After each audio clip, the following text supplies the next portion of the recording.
صالح نیتوں کے ساتھ آپ رزق کمانے کے ذرائع بھی صالح رکھیں۔ اگر کسی شخص کی نیت یہ ہے کہ میں یتامى مساکین اور غرباء کی کفالت کرنی ہے، اور اس نیت سے وہ ڈاکہ کرتا ہے، اس نیت سے وہ دھوکہ کرتا ہے، اس نیت سے فراڈ کرتا ہے، اس نیت سے وہ چوری کرتا ہے، غبن کرتا ہے یا کوئی اور معاملہ کرتا ہے، تو اس کی نیت اچھی ہے لیکن عمل اچھا نہیں ہے۔ تو اگرچہ اعمال کا دار و مدار نیتوں پہ ہے، لیکن ہمیں نیت کو خوبصورت رکھنے کے لیے تلقین کی گئی ہے، اور اس خوبصورت نیت کی تکمیل کے لیے عمل کو بھی خوبصورت رکھنے کی تلقین کی گئی ہے۔ دیکھیے، رزق حلال ہے لیکن کماتا ہے کہ میں عیش و عشرت کروں، تو نیت خراب ہو گئی، عمل اچھا تھا پھر بھی بربادی۔ نیت اچھی ہے کہ رزق سے میں دکھیوں کے کام آؤں، لیکن اس کے لیے ڈاکہ زنی کر رہا ہے، تو نیت اچھی ہے، عمل خراب ہو گیا۔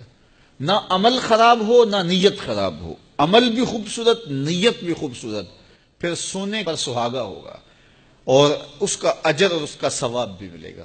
تو ہمیں اس لیے کاروبار کرنے اور کاروبار کو صاف ستھرا رکھنے کی تلقین کی گئی۔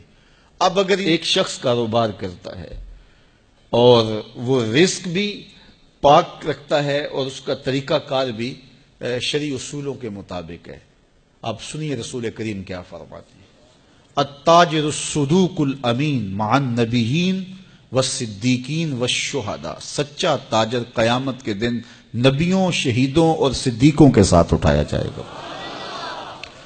بیٹھا وہ تجارت کی کرسی پر ہے، لیکن کیا مرتبہ ہے قیامت کے دن نبیوں کے ساتھ ہوگا، کتنا بڑا اجر اس کو دیا گیا ہے۔ تو مقصد نیت بھی خوبصورت ہے، عمل بھی خوبصورت۔ دیکھیے، بعض کا عمل خوبصورت نہ ہو تو نیت کی خوبصورتی فائدہ نہیں دیتی، اور نیت خوبصورت نہ ہو تو عمل کتنا بھی خوبصورت ہو۔ اگر کوئی شخص یہاں بیٹھ کے ممبر کے اوپر محراب میں بیٹھ کے کاروبار کی نیت سے یہ کر رہا ہے، تو پھر دیکھیے اس کا عمل کتنا خوبصورت ہے کہ واضح و تلقین کر رہا ہے۔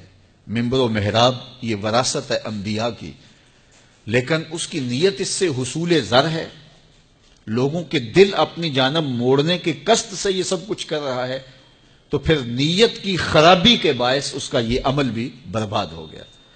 تو نیت بھی اچھی ہو، عمل بھی اچھا ہو، تو پھر کاروبار کریں، پھر جتنا بھی آپ کو دے اللہ سے مانگیں، اللہ اچھی نیت اچھے عمل کے ساتھ دولت عطا کر، اور دولت قارون نہیں، دولت عثمان عطا کر۔